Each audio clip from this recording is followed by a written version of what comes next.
Welcome to the LSE for this online event. My name is Jackie Coyle-Shapiro, and I'm a professor in organizational behavior here at the LSE. I am very pleased and excited to welcome April Rinne to the LSE today. Welcome, April. As a World Economic Forum Young Global Leader and ranked as one of the 50 leading female futurists by Forbes, April is a change navigator. She helps individuals and organizations rethink their relationship with change, uncertainty in a world of flux. Today, I have the opportunity of having a conversation with April about her new book, which offers a bento box of superpowers. And I emphasize superpowers because it's not too often you hear the term superpowers, except from my 5-year-old niece, to help develop a flux mindset, which means that individuals and organizations are much better equipped to deal with surfing the waves of change. April's book is available to purchase via the event listing. For those Twitter users in the audience, the hashtag for today's event is hashtag LSE Flux. The online event is being recorded and hopefully will be made available as a podcast, assuming no technical difficulties. You will have the opportunity of posing questions to April. To submit your questions, please put them in the Q&A feature at the bottom of your screen. I will get the questions, and I plan to ask April as many questions as possible. Please give your name and affiliation, and we're particularly interested in hearing from our students and alumni. So with the introduction out of the way, what I want to do is I want to start by asking you a general question, April, about your motivation for writing Flux, 8 Superpowers for Thriving in Constant Change. What was your inspiration? Yeah, well, thank you, Jackie. And thank you to the entire LSE and the team that brought today together. I am so excited, just delighted to be here with all of you. So just a wholehearted thank you and welcome, and let's dive into conversation.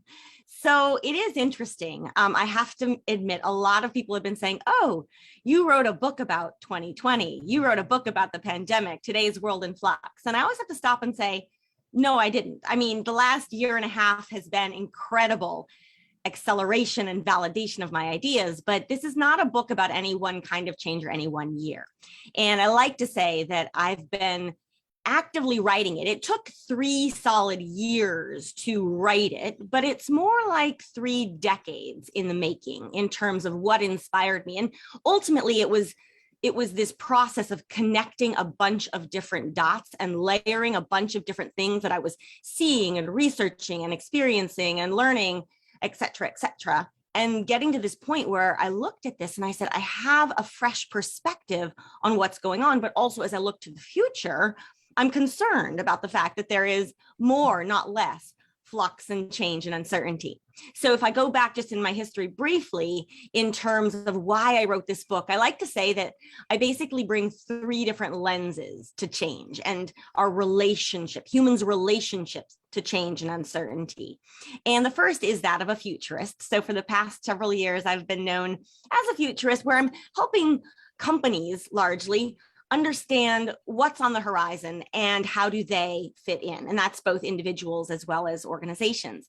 And in that context, I've learned that every single organization on the planet struggles with change, right? Not necessarily in the same way, but oh my goodness, there is so much room for improvement. The second perspective or lens that I bring is global. So my entire career has been international. I've been to more than 100 countries, but I've worked in more than 50. And that's just given me an incredibly wide exposure to different cultures and societies and ways of living and being and thinking. And what that has taught me is that every single culture and society on the planet also struggles with change, but also has developed different ways, unique ways of seeing it, talking about it, thinking about it, and concepts and rituals around it. And the point here is that there's just so much we can learn from one another. So the book also kind of connects those dots.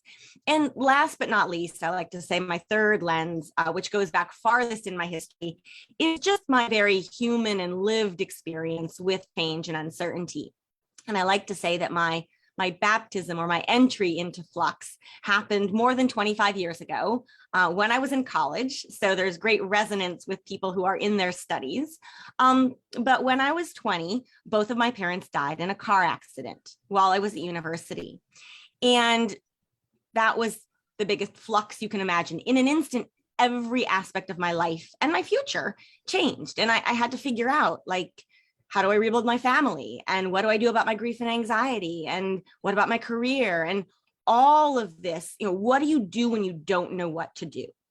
Now, back then, I never would have imagined that I would write a book about this someday, but that's the piece that I know that from that point forward, I started peeling back the layers of my relationship to change, which led me to realize how much work I needed to do. But then in that process, I also started looking around and realizing how many people on this planet in their own ways struggle with change, and how we can all improve how we show up for ourselves and for others every single day by better understanding and strengthening our relationship to change, and then bring it back to today as we think about what we've experienced over the last year and a half.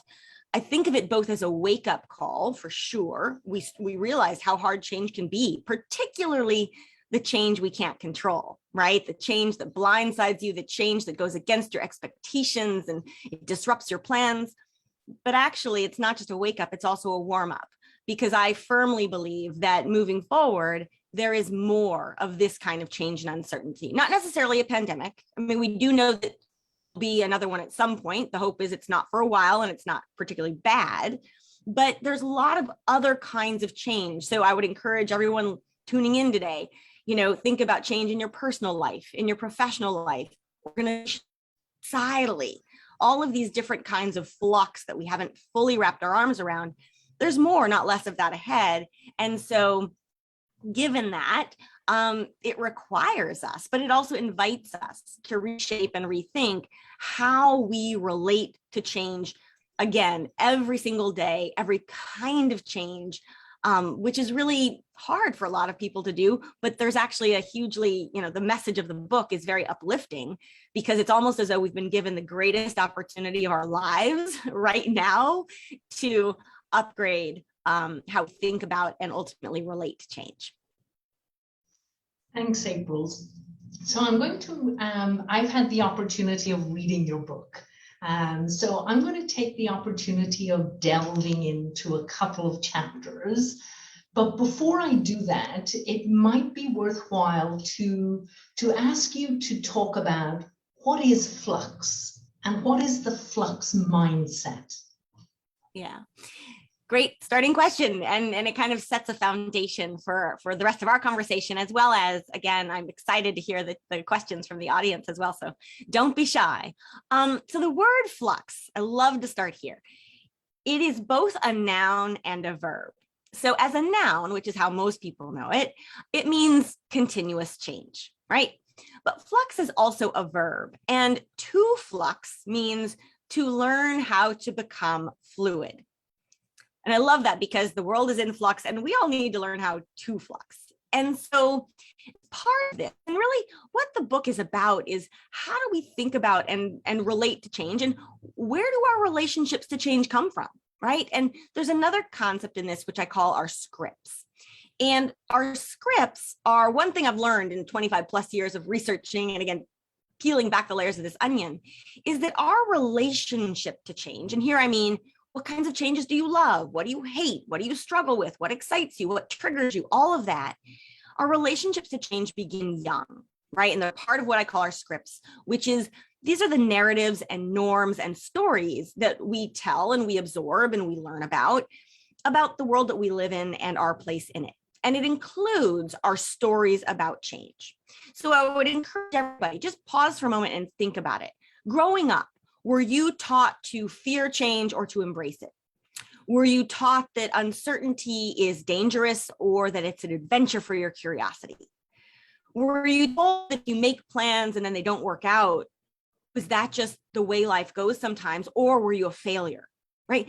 All of these things factor into how we think about and relate to change also as adults. And the challenge we face today is that for many people, and again, you have a script, I have a script, everyone has a script. They're all different because we have different life experiences. I find, and it's not that one is better or worse, none of that. Every script has strengths and weaknesses. Every script that I come across today, there is some aspect of it that is not fit for a world in flux. So a lot of what we've been taught about the world and our place in it assumes a kind of neat, tidy, orderly, predictable world that humans have the ability to control. I would say that nothing is further from the truth today, and we can talk about the role of technology and all the rest. Humans, no one can control the future. We can control how we respond, that sort of thing. So in any case, there's this great need to write a new script, as I like to call it. And that means taking a hard look at what are the stories and narratives that you have absorbed about change that really aren't serving you well today and that really aren't fit for this world in flux. And so in order to write this new script, what we talk about next is this notion of a flux mindset. It requires opening a flux mindset, which first step is that opening a flux mindset, which is the ability, the state of mind to see all change. So whether that's good or bad change, whether it's expected or unexpected, but especially the hard stuff, especially the change you really wish hadn't happened. It's the ability to see every single change as an opportunity to learn and to grow and to improve. Another way I put it is it's the ability to lean into uncertainty precisely because you're not trying to make it something different. And this is hard for most humans to do, including myself for most of my life, right?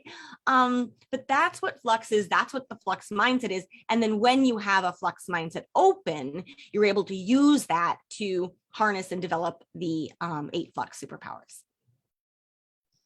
So I'm going to begin with chapter 1, which has a very attention-grabbing title, and it's called Run Slower. And I'm sure the audience is thinking, who wants to run slower?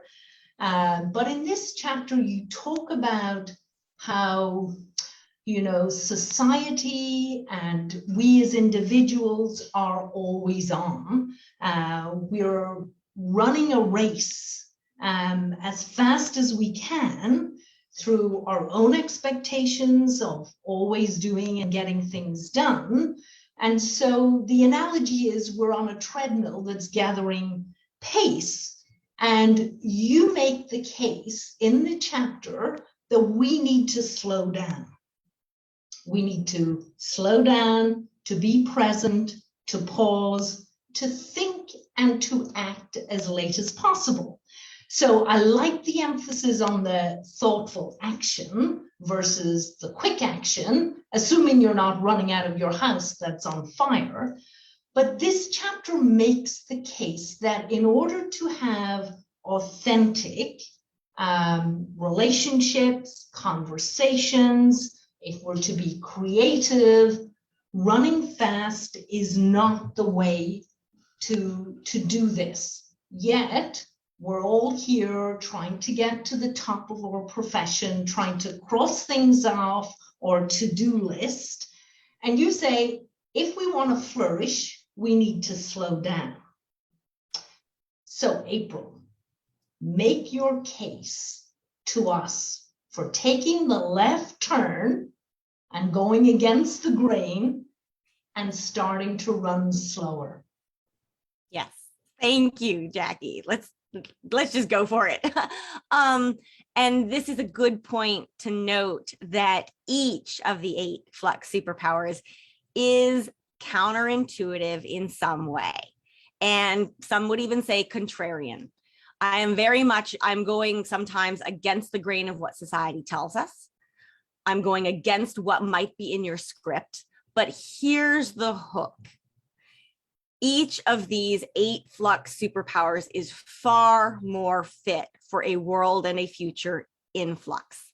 And in fact, they require us to reassess and renegotiate our views on change and uncertainty, but also what we think of as a weakness and a strength. Because what it turns out, we could come back to this if you'd like, it turns out that things we consider a strength or an asset in a neat, tidy, predictable world, the one I was talking about earlier, can actually be weaknesses or liabilities in a world that's constantly changing, and vice versa. And this plays out in terms of how we think about success and leadership. And just as one example, and maybe we'll turn back to this in a little bit, the number one leadership skill needed today, survey after survey, is comfort with ambiguity. Now, that is not typically how we think about a great leader. We assume a great leader has certainty. This is the opposite of that. But that's what we need. That's what today's world demands. And that's what the future demands. So I bring this up because I like to ask people, like for most people, of the 8 Flux superpowers, there are usually at least a couple that they're really intrigued by, like, ooh, tell me more. And there are at least a couple where it makes them uncomfortable. It rubs them the wrong way. They're like, this is not what I was taught. And I love saying to people, pay attention to that. It's not a criticism. It's not good or bad. It's a signal of where your relationship to change may need a little bit of attention, and it's an opportunity to learn more. So back to this run slower. This superpower says that in an ever faster paced world, your key to success and well-being is to slow your own pace. And here we can talk about this from the perspective of professional development or personal growth. I ultimately believe that everything boils down to your own personal self-awareness. So this is growth and professional development from the inside out. So think about it for a moment. Not just what is changing, how much is changing, right? Like everything's changing. We've got work changes and schedule changes and family changes and public health changes and travel changes. Like there's just relentless change, right? It's not just what is changing though, it's also how fast things are changing. And the way I like to say this is that the pace of change has never been as fast as it is today. And yet it is likely to never again be this slow. So pause for a moment, just let that sink in. It's kind of exciting and it's kind of terrifying, right? Because think about what our scripts typically tell us. They say that when the pace of change quickens, you're supposed to run faster and just keep up, right? And that's where this superpower is venturing to say wrong, right? So I look at this and I say, we already know today that the pace of change is increasing. And many of us are already running as fast as we can, probably faster, right? The superpower, it's all about burnout and exhaustion and anxiety, but it's also about making wiser decisions. So back to the burnout and anxiety piece, we're already running as fast as we can. Yet think about what society is telling us. It's saying that no matter how fast we're running today, we should, because the pace of change is increasing, we should run faster tomorrow and faster next week, faster next month, and faster next year, and all of this effectively for the rest of our lives, right? Now, the futurist in me, but also the human in me is like, hold on, time out, like, what kind of life is that? And this is not about climbing corporate ladder. We can apply it. This is just about life, not work-life balance. Life is the unit. What kind of life is that? If you know already today you're going to be running faster or asked to run faster every single day. So from where I stand, this focus on running ever faster leads at best to burnout and exhaustion. But worse, and this is my real concern and my real, the real crux behind picking this superpower, is that it leads to none of us reaching our full potential, right? And that's not just you or me, that's everyone in your life who is on this kind of treadmill. Now, side note, but an important one, note that I did not say stop.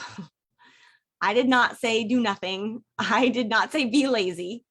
I said run, but do so at a sustainable pace, right?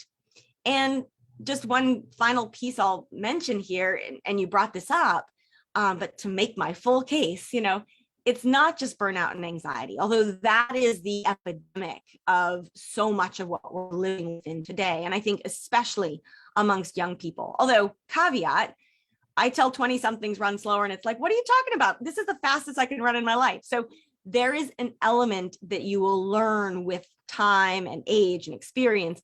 But it is something that when I see teenagers who are already exhausted and anxious and worried about their future, I know there's a role for this superpower at all ages.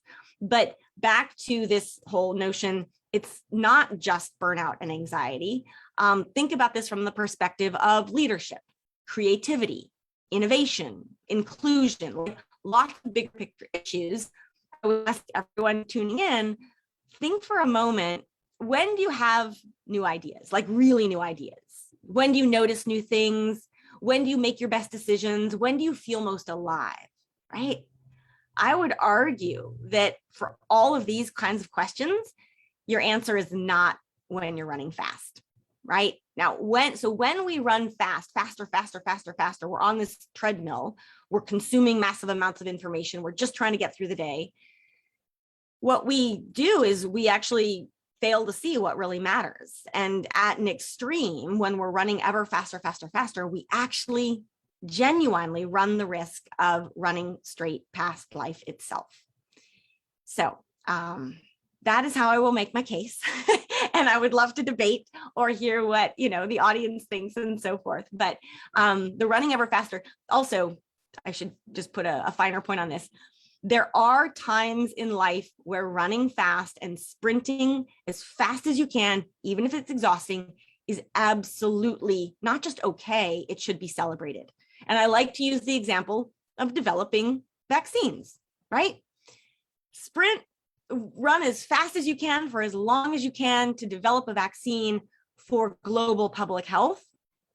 You got to put the run slower aside. But the key is that's not a forever quest. We can't keep running faster just as the norm. Otherwise, we flare out, we burn out, and we fail to bring our best, both to ourselves, but also our contributions to society. So April, just a follow-up question. So based on what you said, then this is the judgment call, right? That we as individuals need to make in terms of when we should run fast and when we should run slow. So to what extent can you help us, what kind of strategies, or questions should we ask ourselves in terms of, that judgment as to whether we need to run fast or run at a much slower pace? Yeah, great question. So much of this is not just self-awareness, but really getting clear, and a Flux mindset goes into this deeper in the book as well. Your values and your priorities. But if we go back to our scripts, I routinely ask people, like most of us haven't thought about what our script is. We're just sort of living life. And what my script actually say? What are those narratives and norms and expectations, and where did they come from? And why I say this is because in my experience, and again, over many, many, many years, I find that a lot of people are actually living scripts that they did not write themselves. They're living someone else's view of what their life is supposed to look like. And then they go, is this really what I want? Is this what's best for me? Does this make me not just happy? Does this make me fulfilled? Is this the best use of my time? And you have people, it's a sort of awakening of like, why am I doing what I'm doing? Why am I running so fast? Now, it's interesting because today, and back to the whole, the joke that I couldn't have scripted, I couldn't predict the world that my book was going to enter, but candidly, I couldn't have picked a better time for this book to come out. You look at something like The Great Resignation. I would argue that that is a massive indication of how many people, we're having this glimmer into how many people are like, I've been running too fast for too long, but I've also realized, why am I running? Am I doing this for myself, my loved ones, or am I doing this because somehow society has convinced me that this is what matters? And this this filters from climbing the corporate ladder. I'm not saying corporate ladders are bad or good. Corporate ladders are one option to build your career. They're not the holy grail. But for a lot of people, they're saying, I don't actually want to be on that ladder. I don't think that's not my vision of the future. Or, for example, that the more money you have, the bigger your bank account, the more valuable you are to society. I'm not going to say that's good or bad. I'm just going to say money is one metric that we as humans have developed simply to store value. But no one's value to society is contingent on this, this thing called money. Your value is as a human being. Can we harness that? And in order to do that, you need to get clear on how am I going to spend, the most finite precious on the planet is our time, right? And so that's where run faster and this notion of pace and velocity all kind of starts to basically like implode almost as it collides together. So that's usually where I start this conversation, is saying, why are you running fast? Who is behind this? When did that need to run faster begin? And it asks you also to start going back, telling some stories, getting clear on relationships and norms and all of that. And again, me and the whole book, it's not to judge. There's no judgment in this. It's an exploration. It's a discovery of what parts of you and your relationship to change might need some attention. How could you show up better for yourself and for others? Because what concerns me and what really saddens me is how many people feel like life is cutting them short because of the exhaustion and anxiety that they feel as they're on this treadmill. And yet a lot of people can't quite figure out when they got on this treadmill or how did this happen? And before long, you're on it and you're stuck on it. And so part of this is helping people figure out, it's not a bad thing to be on a treadmill, but it needs to be a treadmill that you enjoy and that you can, again, be on at a pace that you can sustain for life. April, delving into chapter 6, which is create your portfolio career. And I know we've got students in the audience.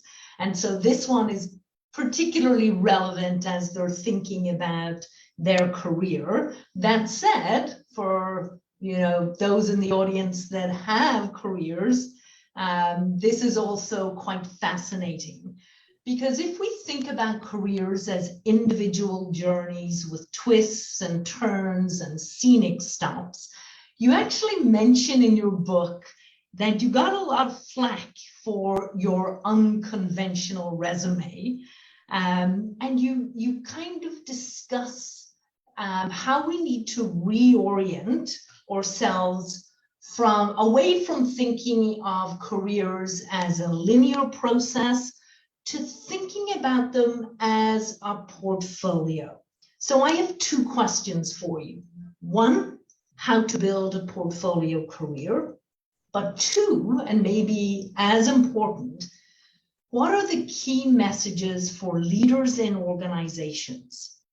Because if a portfolio career is going to gain traction, we need leaders in organizations to legitimate having a portfolio career as a purposeful career approach. And they also need to reap the benefits of employees that they know are only going to stay with the organization for a finite period of time. Yes, love this. We could have spent all hour just on this one question. Actually, caveat, I think we talked about this before. We could have spent all hour on any one of the 8 Flux superpowers. So I'll do my best to give this overview. But again, there might be questions like we can dig into it more with the audience. So we need to place this against the context of the future of work, which I've been working on for the better part of a decade. Yes, the last 18 months have had lots of activity, and it's now a term that a lot of people put out there. But basically, where is the workplace heading? And so against this backdrop, what's interesting when we think about, again, most people's scripts, what were most of us taught? Study hard, get good grades, go to university if you can, track into a job, do said job for a very long time, climb the corporate ladder, retire, like linear, study, work, retire. Now, that script, that is a total script, that still exists, and there's nothing, it's not good or bad, it just is, it's a script. It's still totally valid, but it's not working for a lot of people. And a lot of people are saying, I don't really want that linear path or career. A lot of people are on that ladder saying, this isn't working for me. This is not what I expected. Also, though, there has never been in the history of humanity, there has never been more different ways to earn income, create a livelihood, and have a professional identity, right? So we're looking at a much bigger menu of options, of which linear career path, climb the ladder is one, but not the only one. And so this superpower is really about your professional identity and your career development. And how do you have a professional identity and career that is fit for a future of work that is in flux? Because here, not only do we have lots more opportunities for ways to earn income, we have an explosive rise of independent talent. So not just freelance, freelance is one version, but independent professionals, highly skilled, highly credentialed people who are saying, I don't want to work for the man anymore. I don't want to work for a large corporation. I want to have more flexibility, spend more time with my family, that sort of thing.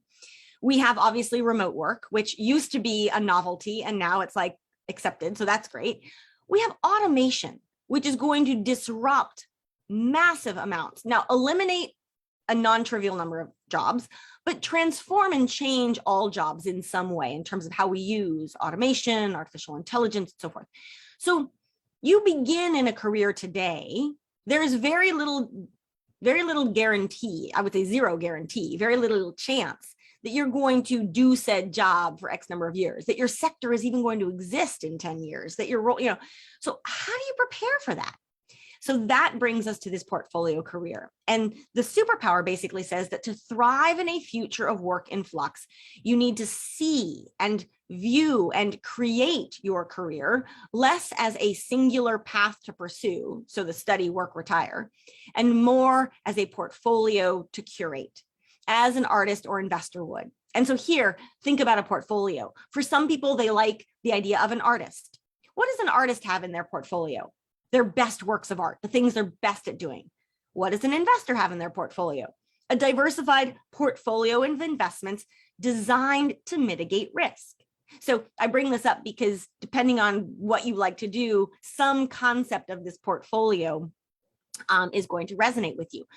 Your portfolio is far more than your resume. So this is funny. I use LinkedIn a lot. LinkedIn is a great tool. LinkedIn has transformed resumes, but LinkedIn is still quite linear in that it expects you to have, where'd you go to school? What jobs have you had? What titles? And you kind of build it in a linear manner. That's fine. A portfolio is multidimensional. A portfolio includes any and all skills, roles, contributions, you name it, that you have that can help you earn income and add value to society. So one of my favorite examples, parenting skills, right? Parenting skills, not only are they not typically on resumes, if you take time out to parent, then you have a career gap that you have to explain when you go back to the workforce. A portfolio career says that that entire situation doesn't make sense.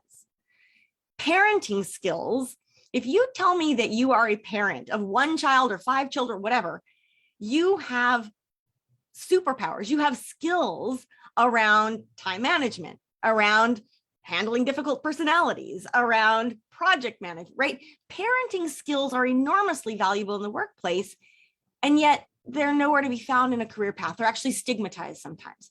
So it's this holistic thinking about what is in your portfolio. Now, you asked, how do you build one?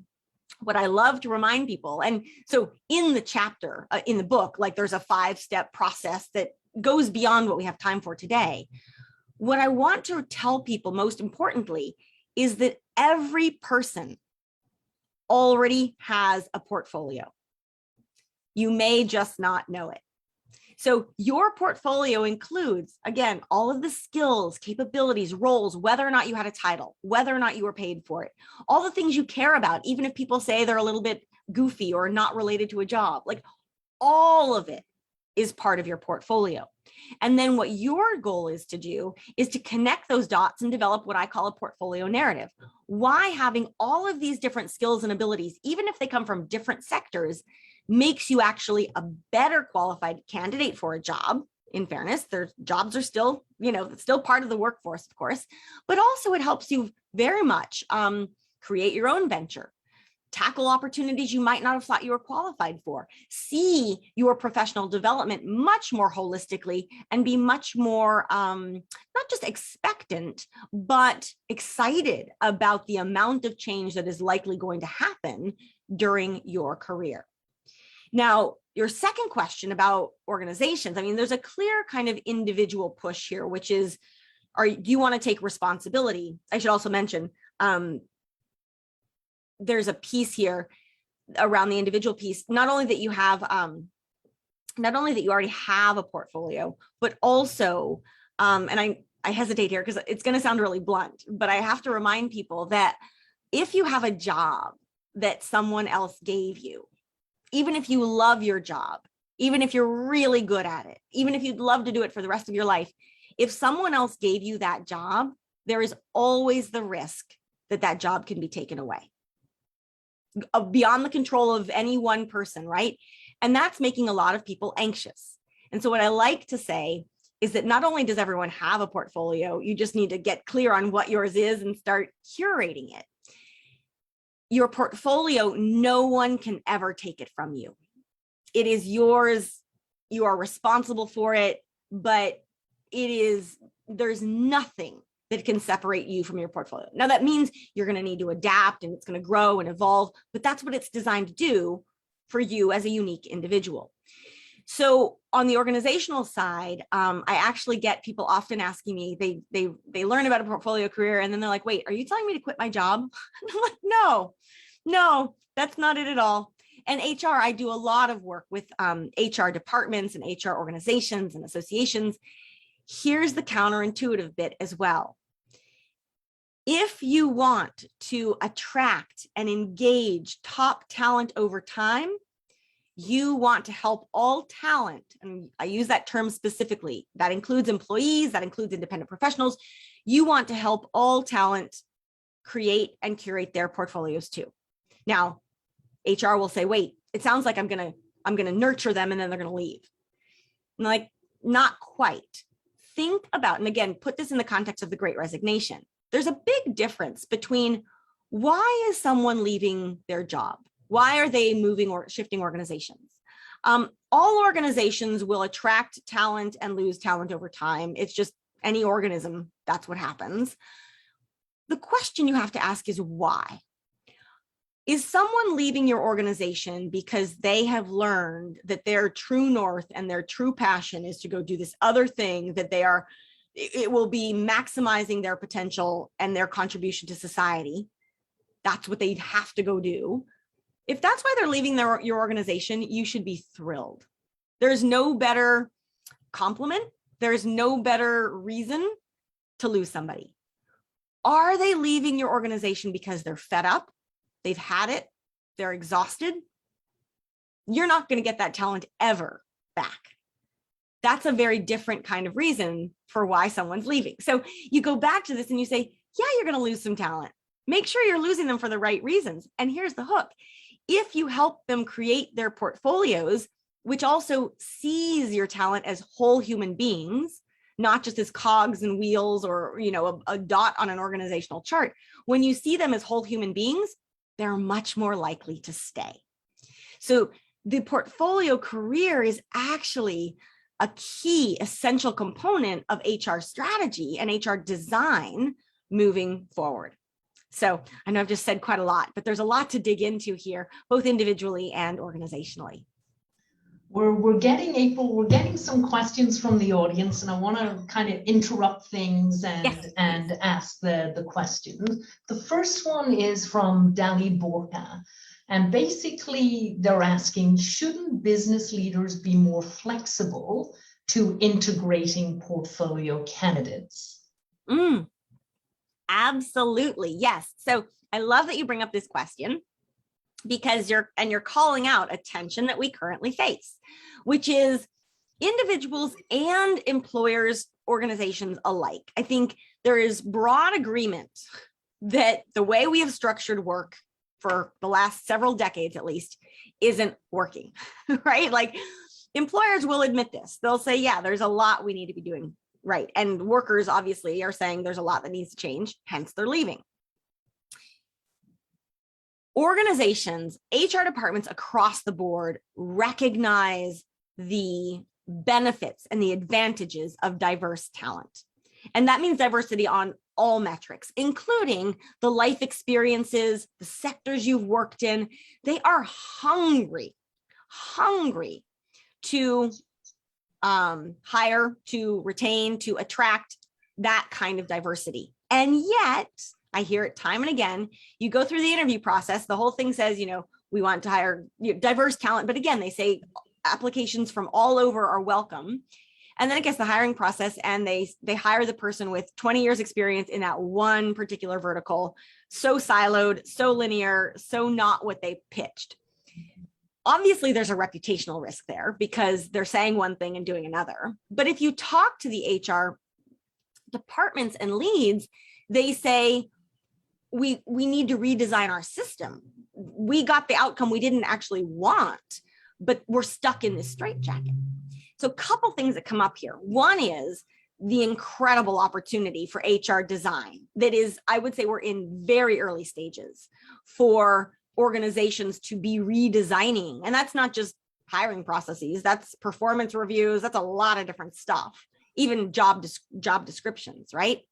But at the same time, this is where the responsibility or the opportunity also falls to the individual. I mentioned that portfolio narrative previously. If you have a portfolio, and again, the chapter goes into this more, but if you have a portfolio, that's awesome. But presenting a portfolio in a job interview may easily confuse the person who's interviewing you. Or they might say, in my case was always, your resume makes no sense. It looks like you can't focus on anything. You look like a dilettante. Because I wasn't doing the single track, and this was in my 20s, and it was so painful to get this feedback. But I knew that I was trying to build a career that wasn't about one vertical. It was about going here and going here. And then the quote that I like to bring up here is, it's actually by Jerry Garcia. But the quote is, don't be the best, be the only, which means, and I know some of the people joining today, I'm a lawyer. Some of my legal friends might be here. I am not the best lawyer in the world. I'm a decent lawyer, but I'm not the best lawyer. I have my degree in finance, and worked in global development. I am not the best banker out there, but I speak the language of finance. I speak some foreign languages. I'm a yoga teacher. I've got this portfolio of different things. I'm not necessarily the best in any of those, but I may well be the only person who can do all of these things. And that's the kind of value that the future of work demands. So back though to the question, you have to be able to tell the stories, the narratives about what's in your portfolio. And sort of, I think of it as translation. You speak a bunch of different languages thanks to all these different experiences. You have to translate that for your interviewer so that they understand why this makes you so exponentially better qualified often than the siloed candidate. If you can do that, it's a game changer, but also you have to kind of start that conversation, because oftentimes interviewers, they want to go there, but they've been given this script. And so that's a key piece of it. But there's also this, what would I call it? It's a tension, but it's an emerging shift that is happening within HR to redesign some of those, intake policies, et cetera, et cetera. April, backtracking a little, India Porter from King's College London is an undergraduate. Awesome. And she's very intrigued with the idea of running slower. But she does say, However, as an undergraduate student, I struggle to understand how I can achieve a slower pace when we have to be doing 100 things at once and constantly have to be looking to the future. Are there any self-practices you recommend to be slow in a fast-paced university setting? Oh, I love this. Thank you, India. This is a wonderful question. And it also prompts a couple of the other superpowers. So I'm going to surface some of these because, and Jackie, you know this, but each of the 8 superpowers is independent. It stands on its own. It is valid, you know, and it can be practiced on its own as well. However, each of the superpowers also enhances the other ones. So as you learn one, you get better at another, or you are able to see and understand one a little bit better. As you get better at that one, you end up making your way throughout all 8. But I do always like to remind people, should you decide to pick up the book, which would be awesome, but no pressure, I always say, read the introduction first, but then you can read these chapters in any order you want. It is a menu, not a syllabus. So you could read chapter 8 and then chapter 4. This goes back to what I was saying earlier around the superpowers. Follow the ones that pique your curiosity. Follow the ones that your inner voice, without you thinking about it, is like, ooh, that one, right? So back to running slower. Now, the easy way to put this is that when we're running ever fast, so I totally get there are 100 things to do in any given day, and that's kind of what we're told. Again, who is asking you to do these 100 things? And do you really need to be doing all 100 of them? This is all in your script. Now, I do think as a college student, you're asked to do more than is humanly realistic, but I would still argue, of those 100 things, why are you doing them? It's one of the, I'm doing it because it's the information, I'm being bombarded with information every day, and I assume that it's all equally valid and it's all equally urgent and it's all equally up to me to do. That's not the case. The challenge is that when we're running ever faster, our brain actually gets hijacked to believe that everything coming at us is a pouncing tiger. Now, there's neuroscience behind this, but our brains get hijacked. What we need to do, and this is about the parasympathetic and sympathetic nervous system and all the rest, but coming back to when we learn to run slower, we learn, and even imagine the difference between walking and jogging and running. When you're walking compared to running at a sprint, you start noticing different things. You start seeing what's around you. Literally and figuratively, you start seeing what really matters. And then you discover, oh, of all those 100 things I think I need to do, there are actually only 5 of them matter. I should start with those 5 things. And then you start practicing that, grooving that, and pretty soon a bunch of those things start going away or just evolving. Now, there are lots of different, there's sort of the daily hacks, the daily practices around running slower. By far, my favorite one, and I go into several of them in the book, and there's a kind of, it's a kind of guidebook to have you test certain things, try certain things, because not everything's going to appeal to everyone in the same way. So there's, again, a kind of menu. But of all of the different hacks around running slower, my favorite one is actually quite simple, and it's simply your breath. So your breath is the most accessible, essential aspect of our lives. I mean, there's nothing we can live without for less time than breath, but it's also how you learn to slow down. And the easiest way to put this is that, again, science, but also lived experience, it takes an average of 10 deep, long breaths to reset your inner rhythm, to actually slow down. That takes between 1 and 2 minutes. I would suggest that you start your day with breath work. You do it in the morning, you do it at your chair, you do it in the subway, in the tube, you do it when you're waiting for traffic, you do it in between classes. It's very accessible. It costs nothing. You can do it anywhere. And that, even starting with deep breathing, it sounds a little bit, not woo-woo perhaps, but too simple. The power is in its simplicity. That's where I like to start. But then we get into things like, if you keep a to-do list, start a not to-do list as well. People love that. I have a to-do list and a not to-do list, and I run them in tandem.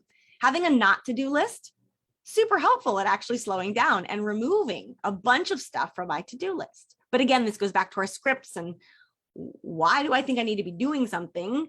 What could I let go of? Those are a couple of examples. I'll just give a quick shout out here. This is quite fun.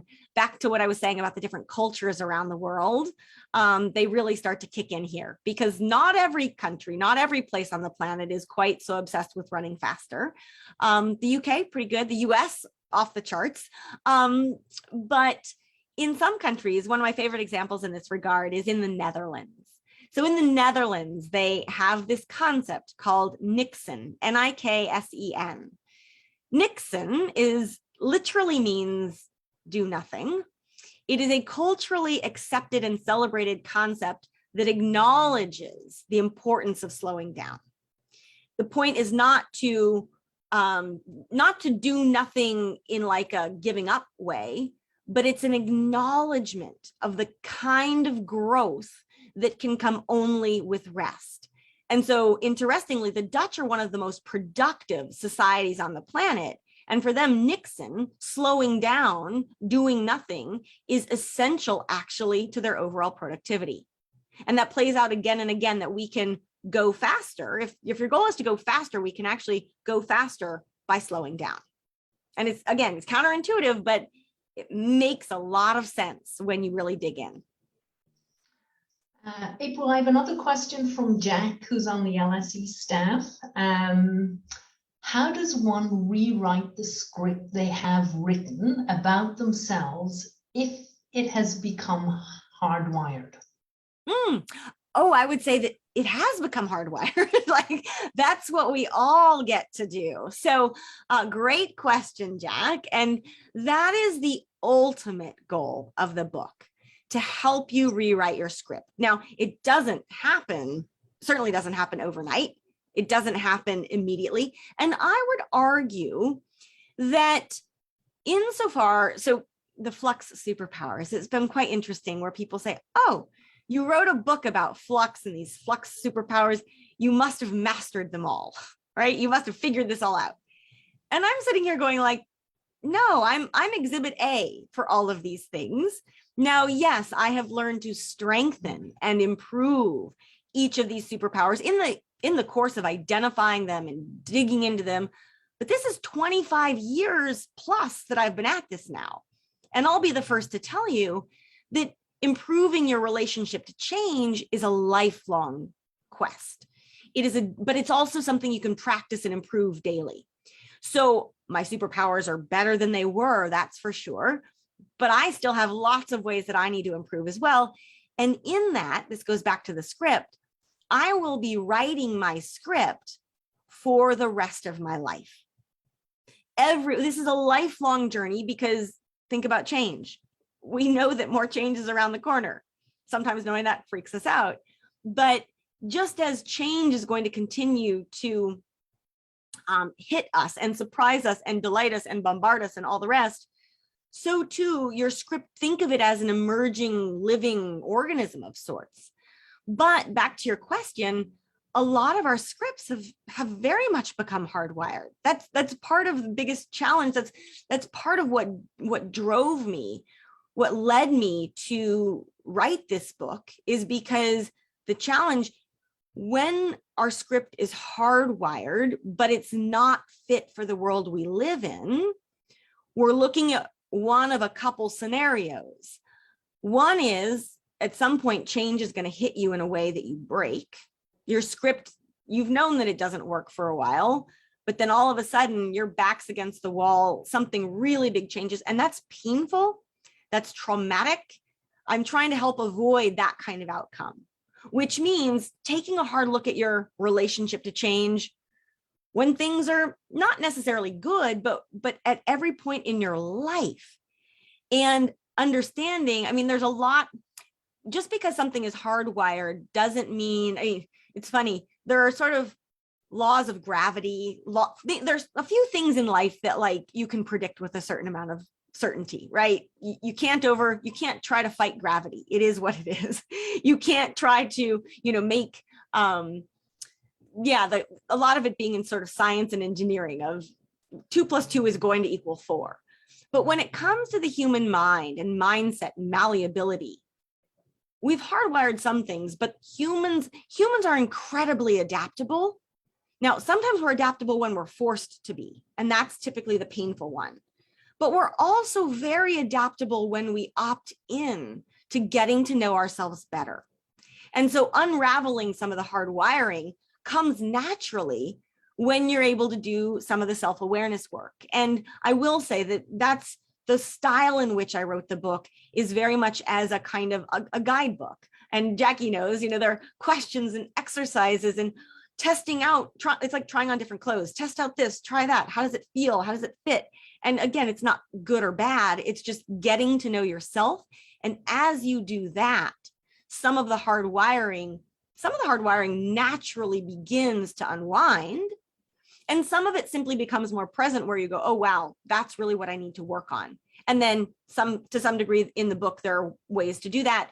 And then suggestions for what to do otherwise. It's a wonderful question, though. Thank you. So, April, just one question I can't resist. Chapter 5, Yes. Know You're Enough. And this is a fascinating chapter because you write about the economics of more, consumerism, we want more, so Western society has been kind of driven by excess. We want more and we want it now. And it raises a question, and you ask it in the chapter about your legacy, but that and the wonderful quote you have in a different chapter from Jane Goodall, what you do makes a difference. You need to decide what difference you want to make. That's a very powerful quote in terms of getting you to stop, pause, and think. Mm-hmm. Mm-hmm. Yeah. And I'm also reminded with India's question earlier, where I said, oh, it bleeds into a couple other superpowers, and I didn't go into those superpowers. One of them was the 5th one, know you're enough. So we get to do that now. The other one is the 2nd superpower, see what's invisible. So I just want to, running slower, seeing what's invisible, and knowing you're enough. Those tend to run in similar circles. So know you're enough, though. I'm really happy to talk about this today, particularly with this crowd where there are a lot of young people. This tends to be one of the most popular, the most sticky, also the most empowering. So this notion of knowing you're enough, it really does dig into our obsession with more and our quest for true happiness, if you will. So the punchline here is that we live in a society that is driven by more. And again, I'm going to venture to say that many of the people here today were, in your script, it says more is better. And I'm not going to say it's good or bad, it's just more is better. Okay. The challenge that we face is that today we are obsessed with more, and that's not just more money or more power. That is more clicks, more followers, more likes, more love, more clothes, more everything, right? More. Here's the hook. There's a very simple way to put this. When we are always after more, we will never, and I mean never, have enough. We will never find enough. We will never do enough. Or worst of all, we will never feel like we are enough, that we will be enough. We remain stuck in a cycle that keeps us mostly miserable. But here's the hook. When you know you're enough, and to be clear, people ask me if this is a typo, it's YOUR. So like knowing you're enough, your point of sufficiency and balance and harmony, which is not too much and not too little. It includes, though, knowing that you are enough, just as you are. When you know you're enough, you will immediately begin to see abundance. And there's so much more we could dive into here, but I will say I'm deeply concerned by the number of young people who, by the time they're at university, will already self-report to me that they feel like they will never have or do or earn or be enough. And I want to just reiterate here, we don't have much time left, but I want to reiterate that you are, every person on the planet, you are enough just as you are, and you actually always have been ever since the moment you were born. We are living in a society where this, again, the script is you're not enough, but you will be if you buy this product or that service. Or I will be happy, and I encourage people to think about this, I will be happy when, I will be successful when. And that when implies that you're not happy or successful now, but you need more of something to get there. And I want to encourage all of us to say, hang on a minute. If you know you're enough, you can be happy right now, this moment. And unfortunately, if you can't be happy right now, very unlikely that you're ever going to be eternally happy down the road because you're on this more, again, it's a different kind of treadmill or cycle, but it really aligns quite well, again, with some of what we were talking about earlier. And so this notion, just to put this in historical context, for most of human history, the focus has been on enough. And that point of sufficiency, harmony, in a world of enough, having more than enough is actually excess. It's not desirable. It's like taking a trip and having too much luggage. No one wants that. You want just enough luggage to carry what you need to have, the clothes that you want to wear, have enough for what you want to do. But it also means knowing you're enough means not too much, but also not too little. So not scarcity. But just, coming full circle on this, the ability to know you're enough and to know that you are enough actually ends up being really freeing and really empowering, because we start realizing that when we're always after more, that more is typically coming from someone else or some other script that we didn't write. Because no one that I know of, when they write their own script, no one actively chooses themselves to feel like they're not enough. It's something that we're told, but it's actually completely untrue. Again, both psychology and economics at play. On that note, April, it's been a pleasure to have this opportunity for me and for those of us in the audience. Thank you so much. Thank you. It has been an absolute delight and joy and honor. And I just want to thank you, Jackie, the LSE team, and everyone who joined today. And a reminder that your book details can be found on the event listing. Thank you.